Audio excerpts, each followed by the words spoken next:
Salut tout le monde, aujourd'hui on va parler de l'hydratation de la peau, comment ça marche, comment faire pour avoir une peau bien hydratée. La raison pour laquelle je vous fais cette vidéo maintenant, c'est parce que récemment j'ai fait une routine de soins où je disais que j'utilisais des huiles sur mon visage et certaines personnes m'ont fait remarquer à juste titre que j'utilisais le mot hydrater pour parler des huiles alors qu'une huile n'hydrate pas, elle nourrit.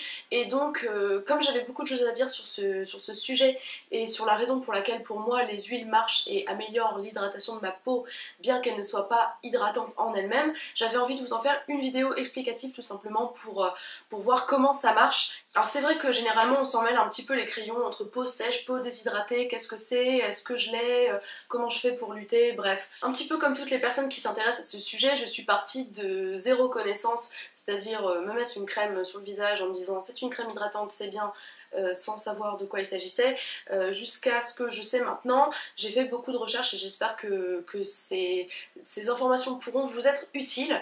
Donc déjà commençons par ce qu'il y a de plus simple, c'est-à-dire la différence entre une peau sèche et une peau déshydratée. Une peau sèche, c'est une peau qui manque de lipides, donc de gras, donc d'huile, choses comme ça, tout ce qui est gras. Et une peau déshydratée, c'est une peau qui manque d'eau et seulement d'eau. Donc ça signifie qu'on peut avoir une peau sèche mais pas déshydratée, une peau déshydratée mais pas sèche, ou une peau sèche et déshydratée. Une fois qu'on sait ça, on est content, mais finalement on ne sait pas encore grand chose, puisque pour comprendre comment tout fonctionne et savoir ce qu'il faut mettre sur notre peau à nous, il faut un petit peu comprendre comment ça marche. Donc on va commencer par parler de la peau. Comment elle marche, qu'est-ce que c'est que la peau? Eh bien en fait la peau c'est un organe, c'est le plus grand organe du corps, vous êtes content de le savoir. Et comment elle est construite? Eh bien elle est construite comme ça, comme un mur de briques. C'est-à-dire que pour faire simple, dans la peau, on a les briques qui sont des cellules dans lesquelles il y a de l'eau, les cellules aqueuses, et pour faire tenir ces briques entre elles, il y a un ciment qui est un ciment lipidique, donc un ciment gras. Imaginons donc que ça, c'est la surface de la peau. Si vous avez une peau déshydratée, ça veut dire que vos cellules, vos briques seront toutes ratatinées et que donc votre peau au toucher va être un peu rêche, un peu sèche en fait. Même si on ne parle pas d'une peau sèche, finalement au toucher la peau est sèche, puisque en langue française sec c'est l'inverse de mouillé, donc c'est un petit peu compliqué parce que c'est aussi l'inverse de gras.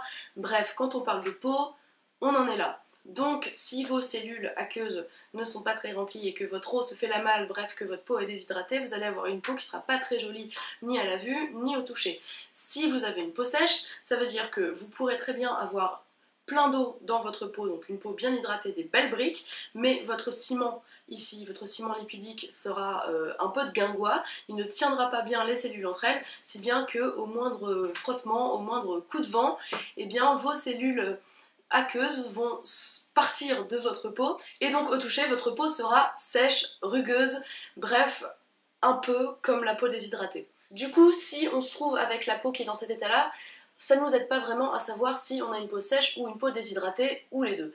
Donc on dit souvent que pour savoir si on a la peau déshydratée, il faut faire un peu comme ça, le bec de canard. Et si on voit des petites ridules comme ça qui se forment, ça veut dire que la peau est déshydratée. Ça ne veut pas dire que votre peau n'est pas sèche, elle peut très bien être sèche en même temps comme je l'ai dit avant, mais en tout cas vous voyez, en voyant ces petites ridules là, vous vous dites ma peau est déshydratée, et donc vous savez qu'il faut faire quelque chose en conséquence. Petite note tout de même, la peau ne manque pas d'eau en elle-même, c'est-à-dire que la déshydratation, ce n'est pas un type de peau mais un problème de peau. Donc ces quatre options qui sont peau sèche, peau normale, peau mixte, peau grasse, sont des types de peau auxquels peut s'ajouter un problème de déshydratation plus ou moins passager. C'est bien joli tout ça, mais du coup, comment on hydrate sa peau, allez-vous me demander? C'est une bonne question, parce que quand on a une peau sèche, on sait qu'on peut lui ajouter du gras, donc par exemple de l'huile, tranquillement, et que l'huile va pénétrer et donc venir un petit peu comme ça remplir le ciment de notre peau, c'est plus facile. Mais pour l'eau, c'est vrai que c'est plus compliqué, parce que pensez-y, quand on met de l'eau sur sa peau, que ce soit le visage ou n'importe où, l'eau n'est pas absorbée. Sinon, par exemple, on se noierait dans son bain, ça serait un petit peu compliqué. Donc, il suffit pas de mettre de l'eau sur sa peau pour l'hydrater. Du coup, comment on fait pour l'hydrater, mes amis? Le premier réflexe, et étrangement, on n'y pense pas assez souvent, c'est qu'il faut boire de l'eau, ingérer de l'eau, des aliments riches en eau, bref, faire venir l'eau de l'intérieur. Oui, quand on a soif, on va immédiatement prendre un verre d'eau.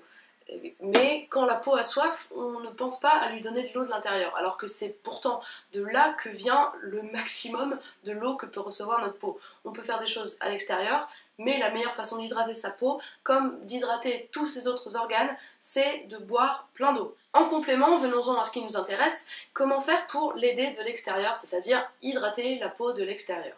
Immédiatement, quand on entend les mots peau et hydratation, on pense à une crème hydratante tout simplement. Et en fait, l'appellation crème hydratante nous induit un petit peu en erreur parce qu'on a tendance à imaginer que pouf, on se met de la crème et que donc on se met de l'eau en fait dans le visage.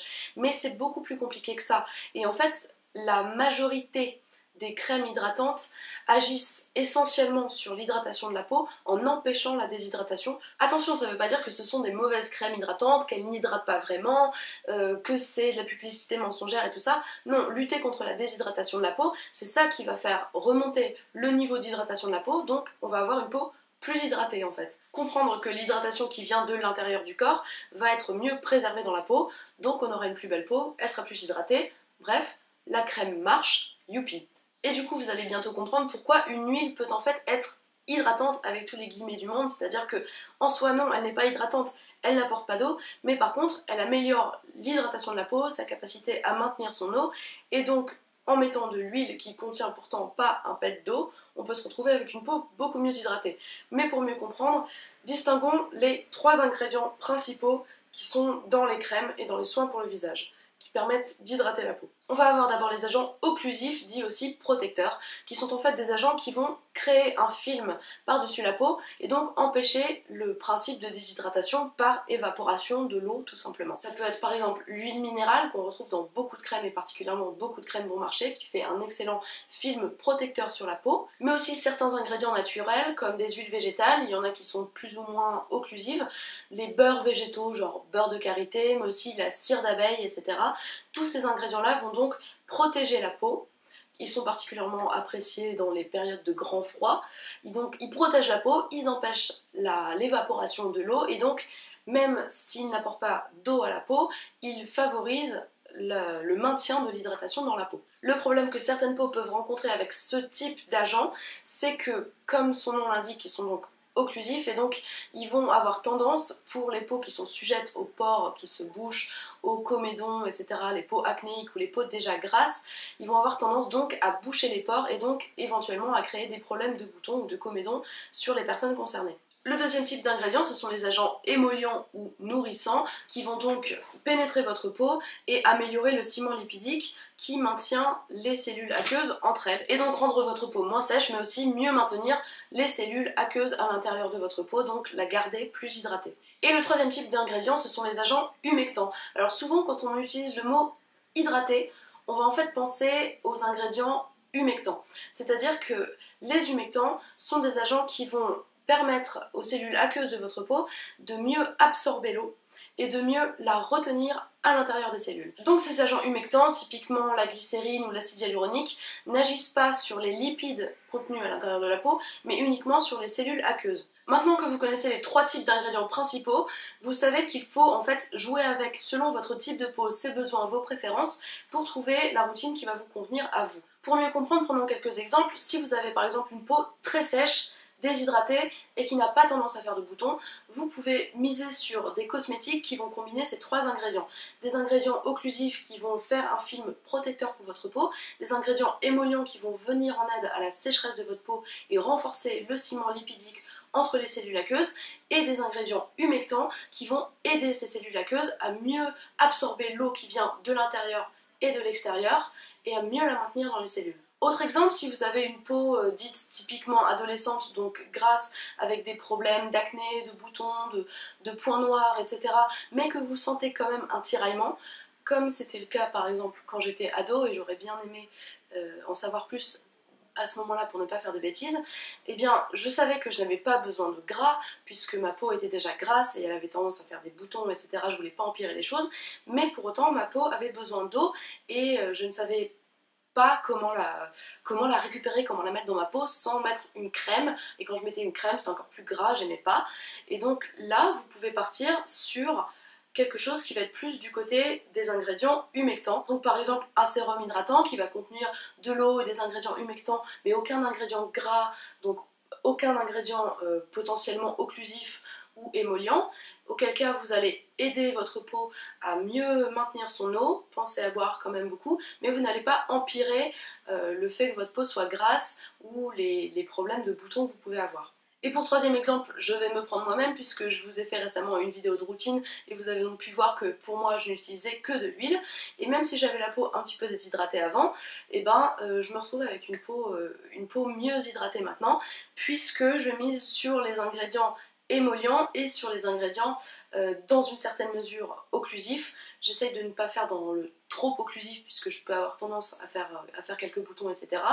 Il faut bien sûr se renseigner un peu pour savoir ce qui est plus ou moins occlusif, tester pour savoir. Par exemple, l'huile de rosier muscat que j'utilise est connue comme étant occlusive, mais moi j'ai vraiment pas eu de problème de boutons avec. Bref, tout dépend de tout. Mais vous voyez que dans cette routine que j'ai, je mise donc sur ces deux actions-là en laissant de côté l'action humectante. Ma peau ne semble pas en avoir besoin. Si un jour c'était le cas, j'utiliserais un sérum hydratant ou du gel d'aloe vera ou je ne sais quoi. Mais en gros, ce qu'il faut retenir de cette vidéo, c'est qu'il y a plusieurs façons de prendre soin de sa peau et de l'hydrater. Hydrater sa peau, ce n'est pas forcément lui donner de l'eau, mais c'est aussi l'aider à mieux maintenir son eau qu'elle a normalement, puisque comme tous les organes du corps, elle contient de l'eau et elle en contient d'autant plus qu'on en boit beaucoup. Je pense avoir fait le tour de la question. N'hésitez pas à me laisser des questions si vous en avez dans les commentaires. Je les lirai avec joie et j'essaierai de vous répondre dans la mesure de mes connaissances. Voilà. J'ai vraiment essayé de faire une vidéo qui rassemblait mes connaissances sur le sujet. Je ne veux pas vous faire croire que j'ai la science infuse et tout ça, mais après de longues années de recherche, c'est à ça que je suis arrivée et en faisant le test sur ma peau, ça fonctionne. Donc voilà, je voulais faire une vidéo un petit peu complète, j'espère qu'elle n'a pas été trop longue, qu'elle a été informative. Je vous souhaite une très bonne journée, une très bonne soirée et je vous dis à très bientôt. Salut!